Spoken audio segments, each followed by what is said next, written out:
a lot of it with that LP, I'll tell you the God's honest truth here. A lot of it was half of those vocals on that LP are just guide vocals. And I took a day off from the studio and I came back and they mixed the bugger around. But on retrospect, it sounds good. Could have gone back in and sort of smoothed them out. I don't think it would have been good.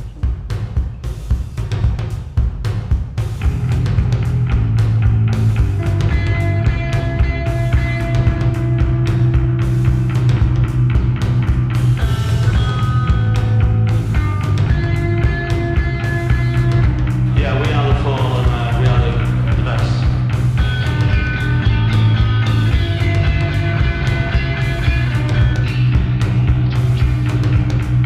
Yeah, we are the fall and we are the best.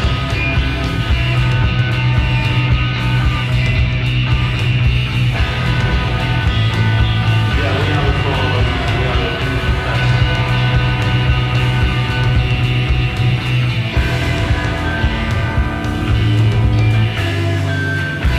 Yeah, we are the fall and we are the best. So, do you know Marky Smith's favorite meal to cook at home? British, so peas and mashed potatoes. That would go well with what he made. Meatloaf, Oh, no, you're getting closer though. hamburger, No, but you're in the beef territory is good. beef tacos. No, but it has the little. You're getting closer. It does have a bread component. Bread and beef. Beef Wellington. No, okay, I'll tell What you. was I say? That's a complicated one. Didn't think he was making a No, beef he's Wellington. not making beef Wellington. He's definitely not making beef Wellington. If it's more than, well, I'll tell you, because if it's more than 2 steps, he's not making it. That's Um, hamburger helper. Is that I don't think they have that in Britain. They got something like that. What you got to do is this is what he would make for himself, right? Or for him and Bricks, I guess sometimes. But really, it was Mark's meal to cook at home for himself. You got to get a cut of meat, a steak, right? What kind of cut do you think he likes? The one on sale. Yes, exactly. Cheapest steak cut you can get. Bring it home. What you're gonna do is pan fry that with some butter. Get all that grease on the bottom of the pan. Grab 2 pieces of untoasted bread, soak up that grease, and put that meat right in between that. You got yourself a steak sandwich. Yeah, I mean, it's basically a beef Wellington. Beef wrapped in bread. Beef Wellington. Okay, yeah, that's right. That's a Marky Smith beef Wellington. Because you're not picking that thing up and eating it. That's a knife and fork sort of deal. It's got to be too greasy to You pick think up. so? I mean, it does. I bet that bread is super soggy and yeah, but why put it in between? Why make it a sandwich? Why not just have it on the plate like that, separated? well, maybe it was just 2 pieces on the bottom, the steak on top, and you just kind of cut away at it, right? Yeah, but that's don't- Mark's cooking ability. Not surprising. With the amount of alcohol and speed, I can't imagine meals were that important. Prioritized. No. Yeah. I did learn. I gotta give the credit to Brick Smith's start from her autobiography that I'm reading, and I'm trying to read it in time with the albums we're going through and the songs, and it's really hard because I'm basically reading 2 pages a week. It's actually a very thick book, and there's a lot of pages, but just in the musical sections of the different albums, it flies by. So I'm like trying to take my time, and I give it a recommendation. I say it's good. I mean, I'm all for any autobiography especially about the fall. I've gone through a bunch already. And This is the Bricksmith, the Rise, the the the Fall, fall, and the the Rise. rise. Yeah, I'm all for it. I say the more the merrier. Oh, and actually, this reminds me. I mean, I say the more the merrier when it comes to everything the fall, and that goes for podcast. And I want to shout out the Fallout podcast, our mates at the Fallout podcast. Of course, Steve Hanley and Paul Hanley's Oh Brother podcast. The more the merrier, I say. There's just the more perspectives, the better it's going to be for everyone, and it's so much fun because just like the fall, you got to have them all. You got to have all the podcasts. You got to have all the books. And if any of our listeners, our fall heads, have recommendations of other books that I can put into the queue, please let me know. And actually, let me know if there's any I should skip too, because I am a completist. I will read almost everything that has to do with the subject matter. And the next one I have in the queue is Funky Size book called You Can Drum But You Can't Hide. And I'm looking forward to that one. And I would actually love if we could chat with Funky Size on the program because he seems like a super chill guy and a fun guy to talk to. And I would love to chat with him about some of these excellent albums. But Steve, today, what do we got on the docket? We are getting into the 1985 singles. Good year. Good year. Good. Two good singles. I'd buy them up. Yeah, Couldn't Get Ahead with Rollin Dany on the A side, Petty Thief Lout on the B side. First single, June 14th, 1985. Summertime Jams. I have played this over and over again, and it's You like fun. this one. I do. I like Couldn't Get Ahead quite a bit. And then you got a cover. I'm really excited to talk about the album artwork of both of these singles today because they are some of my favorite. And it's a very clear change in direction for the fall as far as album artwork. So I'm really looking forward to that. These songs are for me all over the place, and I could see why a lot of these songs did not make it on the album. Oh yeah, And they are all over the place they for are sure. I so mean, it's a scatter shot. And it's cool because that's what a single should be. It should be the little taster, the little sampler platter of, and with the fall, you get multiple songs. You get 3 on both of these singles. So I think, yeah, yeah, 7 inch and are they both 7? Yeah, they're both 7 inches. I think they made a 12-inch version Yeah, I was gonna say too. because I was on the old Discogs and I was looking at some 12 inches that you could buy. So Yeah. I think original UK release was 7 inches, but overseas was 12. So what is the benefit of you get the higher fidelity on the 12-inch, of course, Well, single, but uh, the it 7-inch all, you can play louder. You get the 45 RPM. You can blast it. you got Which one do you like? well, I mean, I think looking at Fidelity? the overseas 12 inch, you're getting Rollin Danny #1, Couldn't Get Ahead #2, Vixen #3, Barmy #4, Huh? 5, Petty Thief Oh, Lout. you get a bunch of extra ones too. You got 5 tracks on the 12 inch overseas release, and Oh, you know I why they did that too is because Barmy, remember, they took Barmy off the US LP version. oh yeah, So they've threw it on there, which is cool. This is I- the US 12-inch on PVC records. The PVC records, that's a good name. I wonder what the PVC stands for. it But also yeah. says both sides of the 12 inch contain all 5 tracks. Mm, So you flip it over and you just go again. mm. I mean, It's the same. the fidelity there's got to be thin. Got to be thin. Whoa, they did the same on both sides. That is actually kind of a nice thing to have though, because if one side, you leave You it beat it out, up. You beat you it beat up. it up, You you just beat flip it it right up, you over. scratch it up, you're sending drinks on it, there's ash all over. You're There's setting drinks on scratch your marks. vinyl. Come on. What is, I guess it's 1985. Who cares? Hey, it's a party. It's a party Yeah, house. yeah, you're setting lines for your little speed line and you're getting Instead of ready to speed go. lines. You can't. Yeah, yeah. No, there's one. Yeah, side B is for speed lines, and then keep the other side for just ripping through the tunes.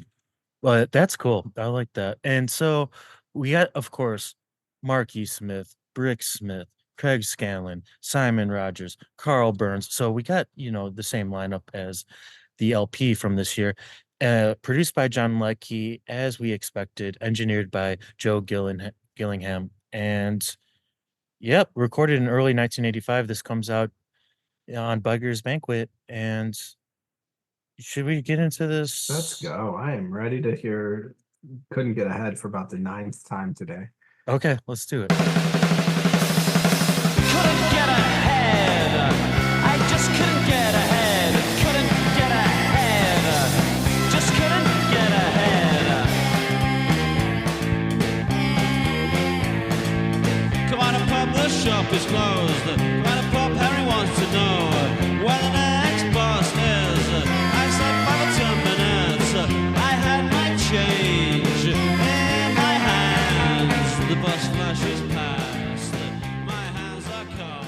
Just couldn't get out. Well, let's Oh. as usual, can we start with the instrumentation of this song? Let's talk about some of these sounds.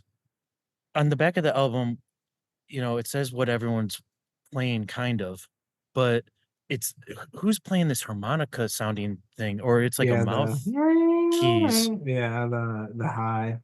Mouth harp. That is a good It's sound. Mark. Yeah, it's MES on the harmonica. It says there in the middle. Oh, Vocals cool. and harmonica. Okay, that's great. That's great. I like that sound. I like that sound in unison when it's what I'm saying is unison. It's not in tone, but with Brix's backing vocals, it sounds really cool together. And then Simon Rogers, if he's playing bass and he's playing such great bass, this guy is he's bringing that musicality to the fall. I really like the Simon Rogers bass sound. And even on the back, Steve Hanley gets the shout out, but it just says HOL period, whole, etc., etc. He gets, at first I thought that said toilets. Yeah. I was like, that don't do Steve Hanley like that. He's always getting like shafted on the back covers with like the photos and everything. He does get the shout out on here, so he was still checking in. I mean, you got to be going in the studio. You're still definitely a fall mainstay as far as the sound goes. I mean, it is fast. It's all over the place. I mean, this is in my top 10 fall tracks, I think. Ooh. Yeah, I think so. I've really been digging it. Yeah, the speed, yeah, like you said, that harmonica that cuts through, it's just up and down, and the lyrics are good.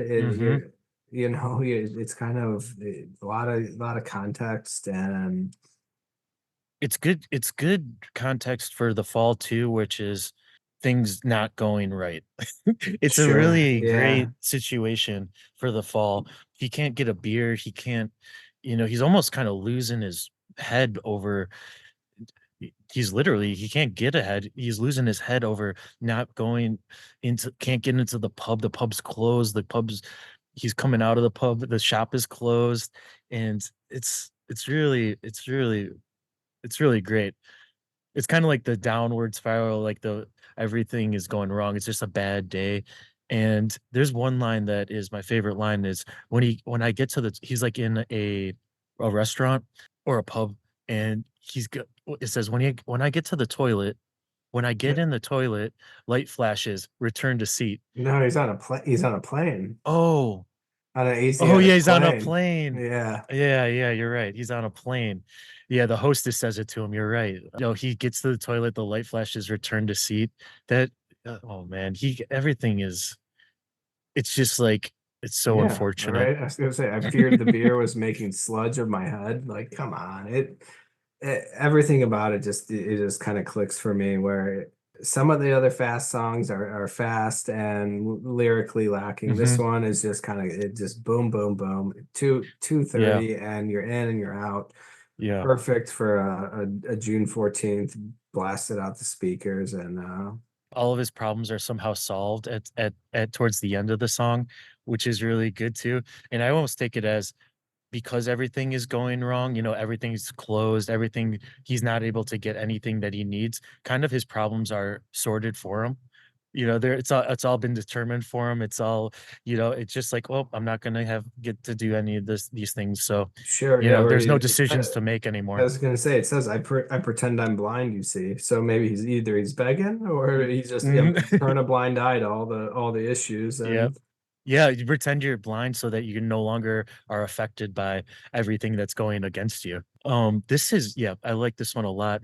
There's a bass solo in the middle that goes with when do you get a bass solo that's accompanied by a harmonica solo? Very rare, very, very rarely. There's also the most limited guitar in this. If you're listening closely, you hear these little like 2, 3 note little guitar riffs that are at the end of a couple of the phrases, but besides that, there's not a lot of guitar at all, which I'm always about more guitar, but if you're gonna do no guitar, then you might as well just do it like this I because was it's gonna very say, tastefully done. you're not missing it. Like Mm-mm, it doesn't. It's not that you notice that it's not there. You're just kind of mm-mm. like, No, I think it was like one of the listens. I was like, wait a second, is Craig on this song at all? And he is in there. You have to listen for it. And when he plays, it's right when you need a little end of phrase. It's very, very nicely done. Yeah, rolling. Yeah, I'm rolling along and I'm rolling into, Rollin Dany. This is a cover song, Gene Vincent song, I think from the 1950s, 58 maybe, but yeah, they rock it. let's rock it.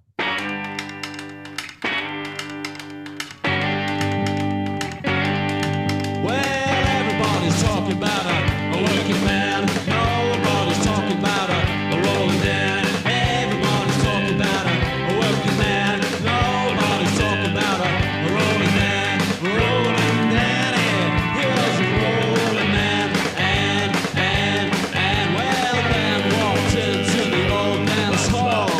Told the women he loved them all. 2, 6 women didn't dance and whatnot. I'm telling you, man, this cat had I was just thinking that after listening to that a bunch, it pretty much locks in that some of Mark Smith's psychic abilities. I assume this was put on the record Hmm. for Danny No, right? I mean, he knew that he's motivating him to keep it going, Danny No. Keep it going. Don't stop. Roll it, Danny. Don't stop researching and also don't call me Danny. Do not. Though, but this also, I know why Bricks and Craig were taking a break on that, couldn't get ahead. It's because they're riffing all over Rollin Dany. This is the guitar track, right? They're they're riffing along. There's my favorite. Well, it took me a minute to actually appreciate this song. It took me, I don't know, I'm gonna say 10, 12 listens to start to be like, okay, now I know what they're going for. Because at first I didn't even know this was a cover. I'm not, I'm gonna be honest. I don't really know the Gene Vincent catalog that well, but I thought originally that this wasn't a cover. So I just thought the Fall were kind of taking the piss out of kind of rockabilly music and making their own song like that. Yeah, I kind of was in the same place where I was like, and then when you look, because it's Danny with two, this is one end, so when you search it, the Fall comes up. So Yeah. yeah, I had to go and see who it was credited to, and then I saw the writers of the song, Hmm. who are But Paul Edwards and Joe Steen, and I was like, yeah, yeah. it's a cover for sure. S- yeah, Steen, Edwards, and Smith. That's what it should. Mark would even just put his writing credit on this song. No, he didn't. But this is one where, yeah, after a while, I realized, oh no, Mark actually really likes this song. The band obviously likes playing this song because it sounds like they're having so much fun playing it. But the the first guitar solo interlude that happens And it says Briggs plays lead guitar on this single, so I'm just assuming it's her. But I don't know. It kind of sounds to me like Craig style because it's kind of non-traditional. It's it's playing that traditional rockabilly riff interlude where it's like "Dunno, dunno, dunno, dunno," Yeah. and it's about to end the phrase, but instead of ending it, you're supposed to go down the scale and then hit that final note and it goes into the next verse. But instead, in the first one, there's just like kind of like a flubbing, intentionally flubbing and putting all these notes together, and it never gets to the resolve note at the end, and that's what I want to hear. That's the fall style where it's like, oh yeah, I think you think you're just gonna get this rockabilly dinner, dinner, dinner, but it's like dinner, dinner, dinner, dinner, Yeah. and then it's so good. I love that. The second one, actually, I was disappointed. The second interlude where they play the same riff, they actually play it professionally as much as they want to, and it actually does resolve. But I was like, oh, if they just played all sorts of anti-guitar solos in those little sections, that would have been even more fall like. But yeah, it's growing on me. It's growing on me. Usually if they're trying to do kind of a, which they don't do often, a traditional throwback referencing song, which is a direct cover, I don't really think it fits their sound Yeah, I was gonna say, like naturally. it doesn't, and this isn't typically what they sound like, but it's close, and they don't, yeah, they don't take very many liberties as a cover. It's pretty straightforward. I Hmm. listened to the original Hmm. a couple different times to see if I was see where it kind of came from, but Yeah. it's not that drastic of a alteration for them. Odd to put it down on vinyl, a cover for them, but Mark must have been feeling he was tired that week. It's a good if you're gonna put it on vinyl, it's good to put it on a single, right? This is not gonna be an album Well, cut. no, and exactly, and I mean, I think it does, it fits with his lyrics, right? You know, Yeah. Danny, he's a working man. Yeah. He's going down to the dance hall. He loved his women. Hmm. You know, he's gonna fool them all. Like, yeah, Mark can get along with the Rolling Man. Hmm. Yeah, it is. It's kind of a young, rock song, rock love song, picking up chicks. Yeah, it's good. And so that was side A of Couldn't Get Ahead Rollin' Danny. And as we're in the record shop, should we look at this album artwork to make sure we really want to take it home?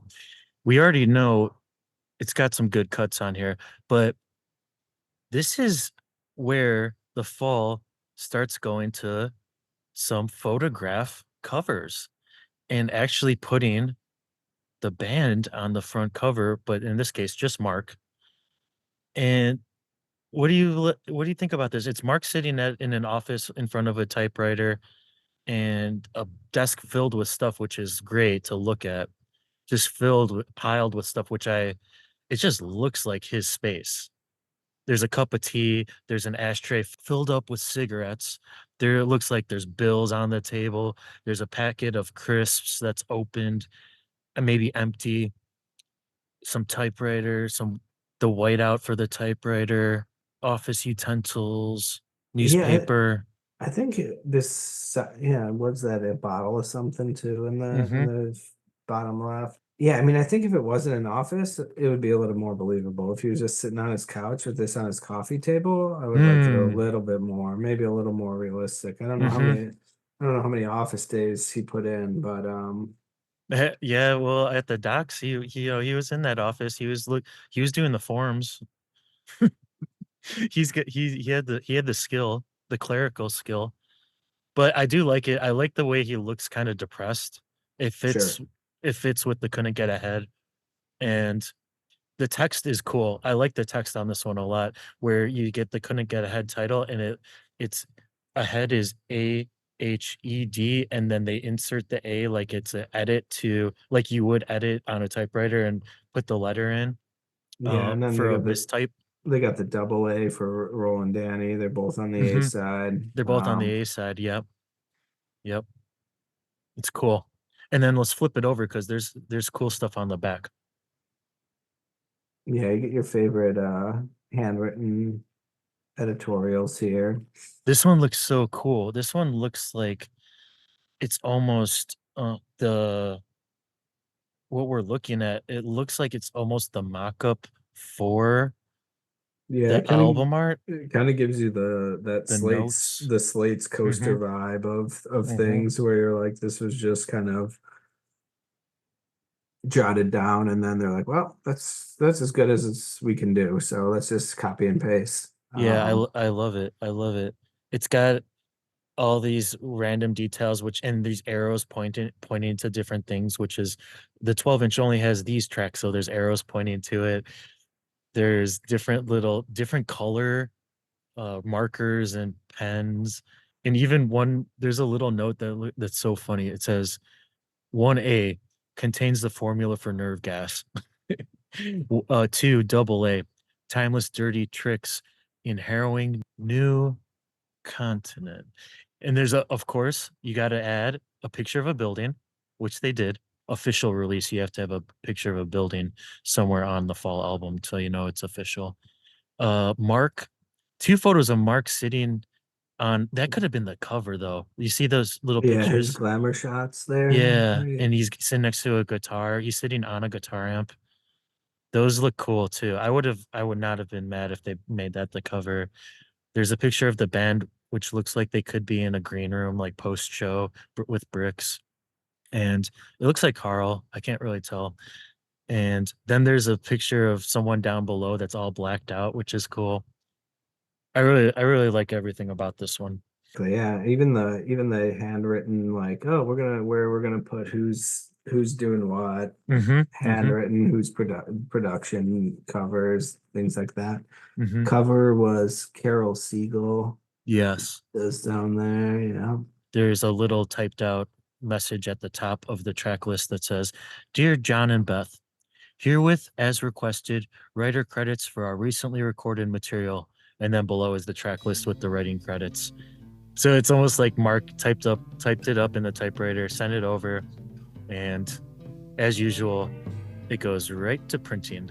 Don't want to make him mad. Yeah, I like it. I like it a lot too. So let's flip it over and let's get into the B-side, the only B-side track. But this track is it's actually longer than the first 2 A-side tracks put together. This is Petty Thief Lout. Documentary that it produced.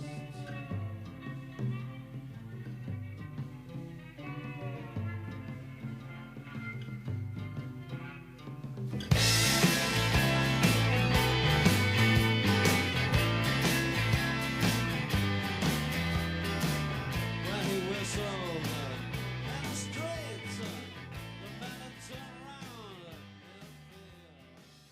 Beautiful track.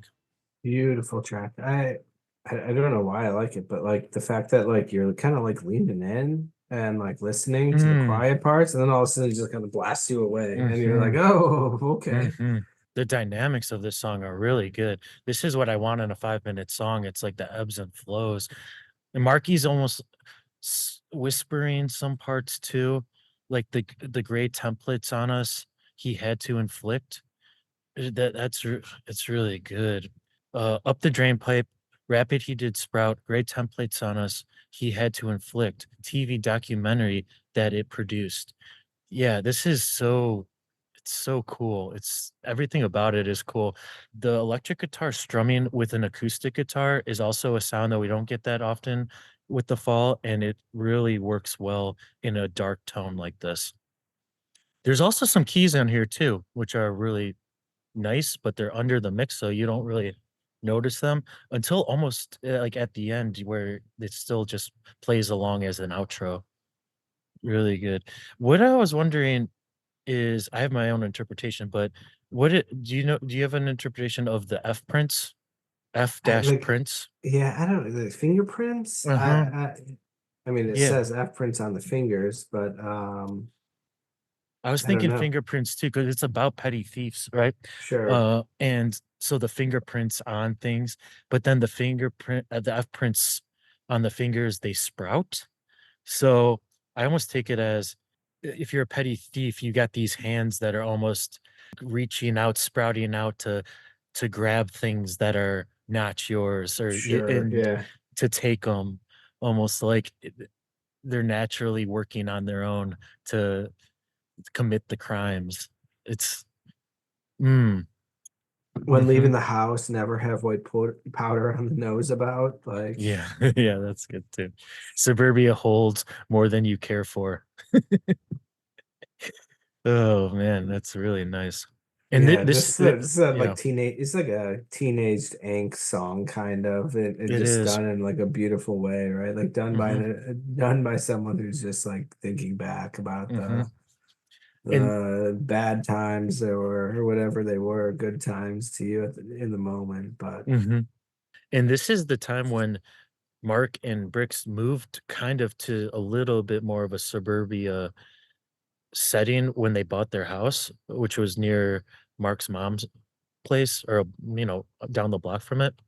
So this might have conjured up some memories, like him moving back there to basically his home neighborhood. It might have conjured up some memories of nostalgia, but nostalgia in only a way that Mark does it, which is to think about the seedy side of youth, right? That's always in the back of his mind. He's not thinking about the innocence of youth. It's almost it's almost like going to be always have a dark tinge to it, which he gets across really nicely. I love this one. This one actually I think could have been on the LP, and it would have been excellent within the track list. yeah, I think you could have. Yeah, you could have put this somewhere and end Hmm. it all with it and just that a slow play out. And Simon Yeah, Rogers is playing those keys. it's Yeah, smooth. Yeah, it's really nice. It's a nice way to end it too. And I would definitely be playing the hell out of this side, the B side, as usual for fall singles. So that was a great single. Now let's go back to the record bin.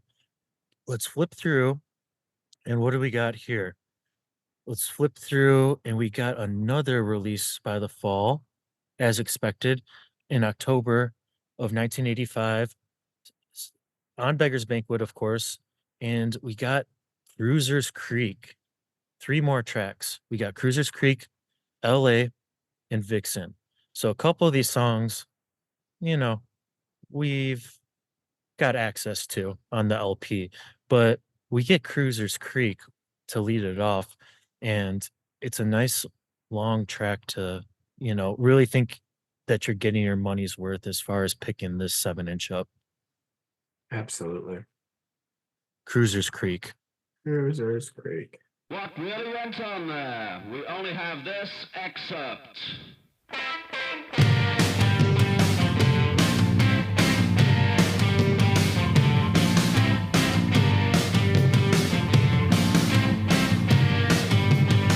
There's a party going on down around here. Cruisers Creek, yeah. Watch the shirt tails flapping in the wind. Sidewalk running. See the people holding from the back. Hat voters tilting. There's a party on down around here.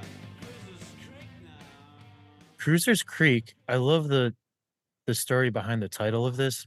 So Mark went on a cruise with Bricks and her family, and it's basically the Bricks family reunion on a fancy luxury cruise.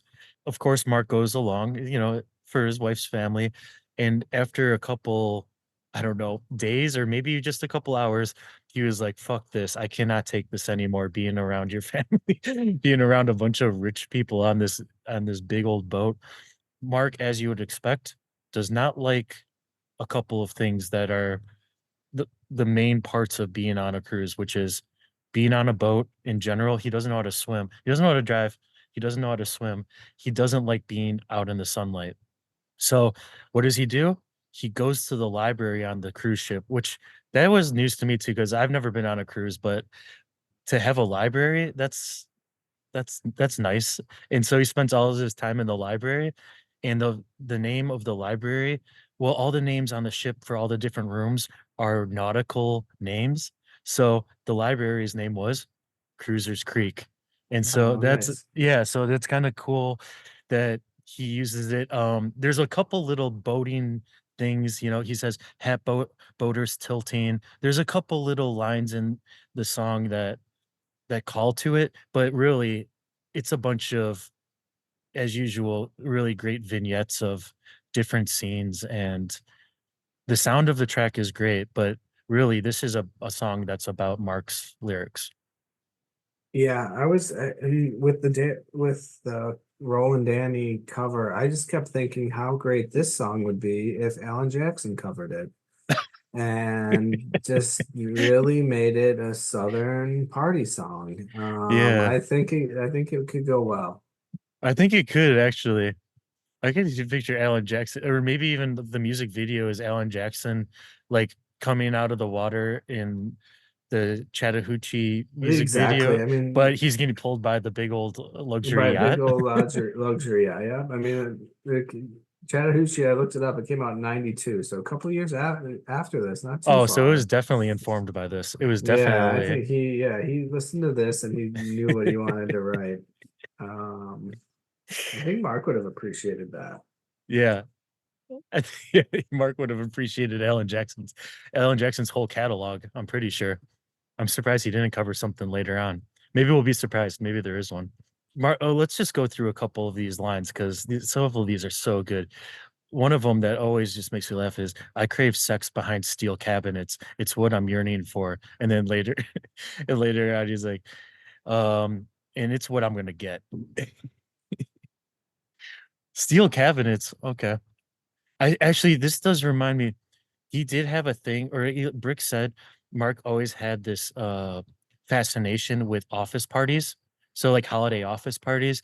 And when he worked at the docks, they would have holiday office parties, or he'd hear about former holiday parties where, people are having sex under Yeah, the desks going and like crazy. Yeah, mhm, absolutely. having sex on the copy machines and stuff like that. And that's something that Brick says Mark was always infatuated by. So I I can get I can get where he's coming from with all of these little one-off lines that are all connected here. The scene that he draws in the third verse, which is all of this litter being thrown about by the wind, is really good. It's really good, and his delivery of these lines with the little pow, parallel crease, pow, road litter turning, spent 45 minutes last night, crisp bags turning, in the air now, in the mid-afternoon breeze, treats from a party, my brain is clear now.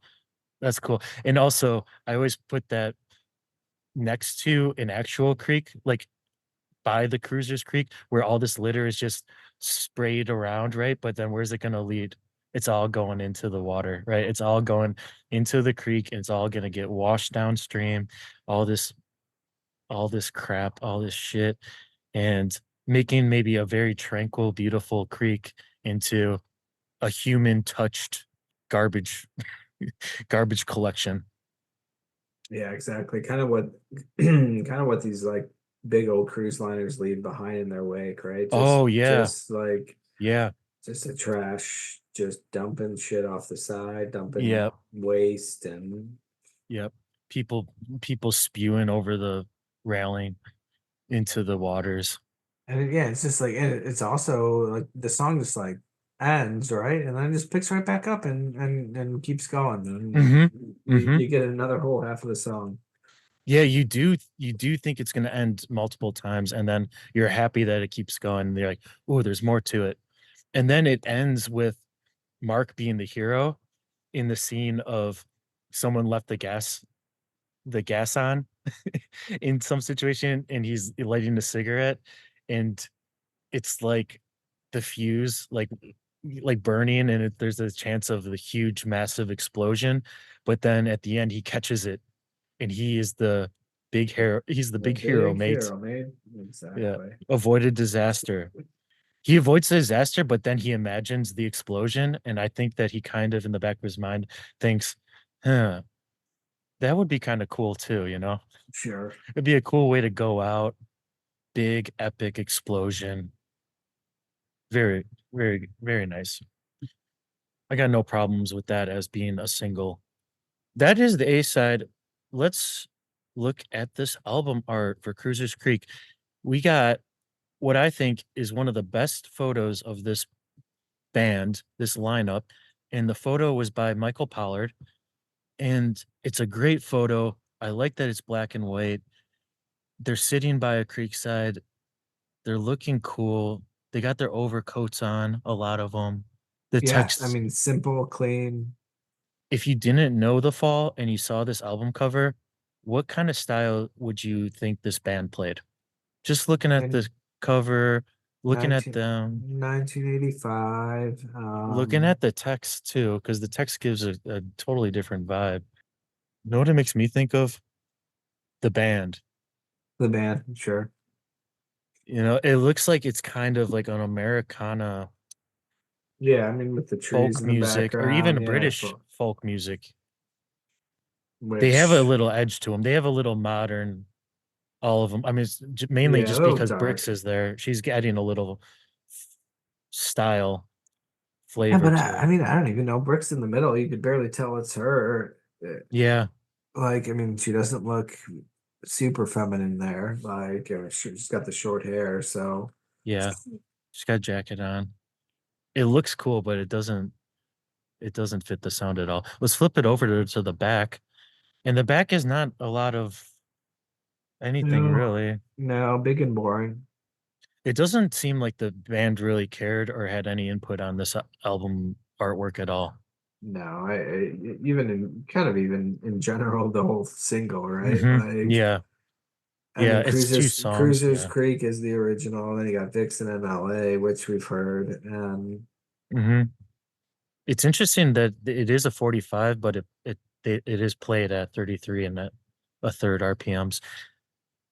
And even on the last single, it was handwritten like Beggar's Banquet, and this one has a big old Beggar's Banquet stamp, you know, like a yeah, exactly. logo with the catalog number big. It's even bigger than their names, so their individual names. Also, one thing about The Fall I like is every time they do the personnel listings on an album or on a single, Mark, I take it as Mark. The order of the names is always different, which I actually like a lot. It's not like a standardized Mark is always first, right? Or Bricks is first, or you know, it's not like that at all. It's always just a scattered different. Even on some of their promo materials they would send out, it would just be different members in different order, which is great. It really shows the pure aesthetic of The Fall, which was it doesn't really matter who's in it, but even if it's the same personnel, it's going to be a little bit of a switch up, even if it's just in the order in which we write their names down. Probably similar to the credits. Yeah, right. However, hmm whoever I'm feeling best about that afternoon. Let's jump into two of the tracks that we enjoy. So let's listen to them You proper. got Vixen.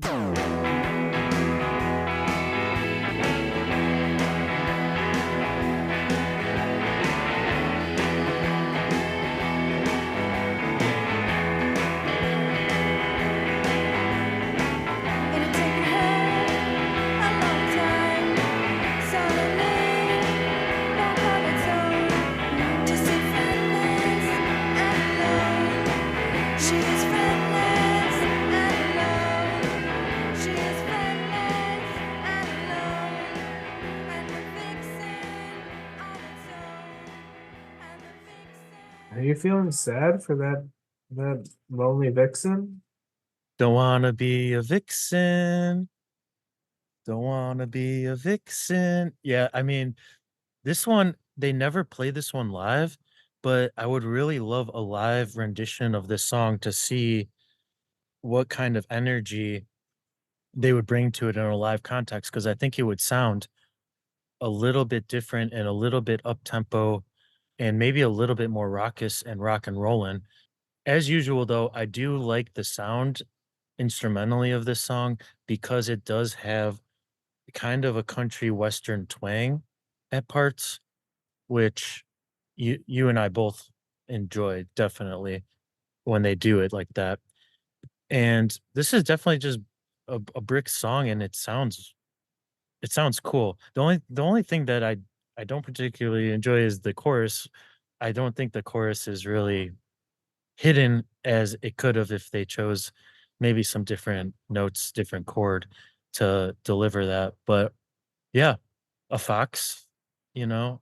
Oh yeah, right. I feel like it was one of those songs that she wrote thinking it was inspired by something outside, and then it turned once it was complete, it turned inward, and it probably Oh yeah. wasn't super comfortable anymore. Hmm. Like, you're Yeah. just kind of like, oh, Hmm. I'm gonna write about this thing I see, this sad fox in a city, Hmm. and then all of a sudden you're like, oh, okay. I think That that's exactly it. right? Like, I don't Yeah. really want to feel that, especially while on stage. So it might make sense that they Mm, never want to play it again. Like, yeah. No, I think that's exactly what it is. She even has talked about when she was living in this era, Mark would just go to the pub every day and she would just be at home, basically just watching TV and just because she didn't have that she didn't have that social circle, that social group that Mark had. So Mark would just be out doing his thing every day when the pub opened, go to the pub, and then when he came back, it was like the pub had closed, so it's like a whole day passed. So the loneliness of the song, the feeling of yeah, friendly and probably, friendlessness. and she's removed probably even from the band at that point, where like, you're not going to be buddy buddy with the your dictator's wife, right? Like, Hmm, you're certainly going to be friendly, but you're not inviting her out to hang out. You don't really want to create riffles anywhere. So hmm, yeah, I could imagine, right? Coming from California yeah, to this cold, dreary place, and just being stuck in a place where you're like, God, is this where I should be? yeah, and she always said she had this feeling of like not being accepted because of the American because she was American and welcomed by the culture, not being, intentionally, I don't know, excluded, but she never felt that welcoming sense, even from Mark's sisters.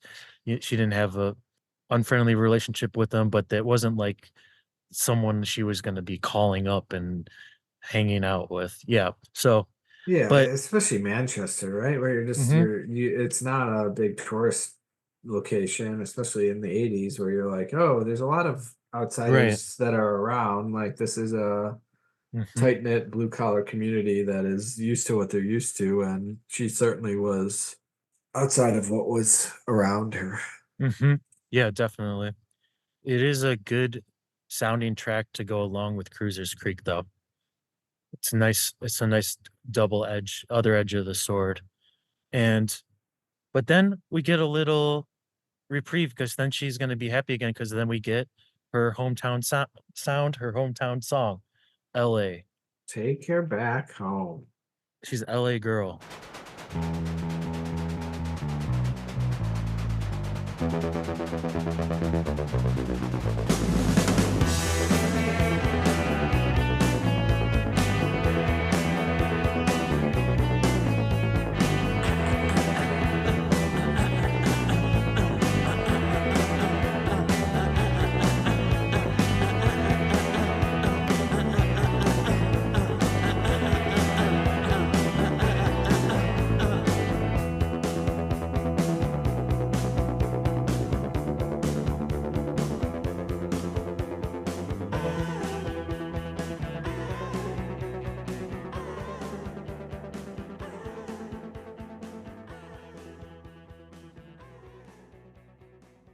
LA's perfect. You can be lonely in LA, and at least the weather's nice. Everyone's lonely in LA. Exactly. There's The weather makes up for it, but everyone's lonely on the inside. This know what I kind of wish they did with this, because it's a single and because they did a 12-inch version. Couldn't they have done like a little 12-inch remix, the 12-inch version instrumental, and just have that have the instrumental with the backing vocals, so that someone DJ could kind of just do a remix, do a mix up of LA, because it's such a good instrumentally. Do something different to it. Maybe just do it only with the synth. Oh man, how about that? Just like the synth and the bass. Oh, that would be cool. I would love to yeah, hear what I that was sounds gonna like. say, like this is yeah, I mean you could have had this be in a movie, video game. I mean, this is it's got the up and down and anticipation. Yeah. Yeah, I wish they just like went super weird with it and made a different version of the same song. It really One calls for it. one just instruments, then secondary just the moans. Just the moans. Ah. Yeah, just the moans by themselves. Remix that in. And that freaks me out. Yeah, exactly. Not even just the moans. You can have moans and then Bricks just this is my happening and it freaks me out just throughout the entire thing. Ooh, yes. That is definitely the remix. That's the club mix, the dub mix. We're on to something. Maybe we'll have to do that. 12-inch remix. We'll remix it ourselves. We are the fall edition. Oh, oh, Get sued hey, hey. immediately. Ah. Okay, so with that sound, let's wrap up our purchase, and I'll give you first pick. You get first pick, I get second too. Oh, for me, 100% couldn't get ahead. Yeah, I knew you were gonna do that one. Um, which is fine by me, because I think I am gonna just take that Cruisers Creek with the Vixen, and I'm just gonna enjoy myself with those two. I'm gonna take those on my next cruise, take my portable little turntable, take it I to the mean, library, plug it in, you should sit just back. you just don't even worry about it and buy the US 12-inch and you're getting a lot more for your money there, Yeah, my friend. You're that's the one getting that's the one we can find that we're not going to be paying Discogs Discogs price of $45 shipping fees. $45 shipping. Yeah, for $7 single. Great time, great year for the fall, 1985, and looking forward, we got some really cool stuff coming up as far as 1986. We got Ben Sinister, which I'm not going to ruin it, but I really love Ben Sinister, and I'm really looking forward to getting into that.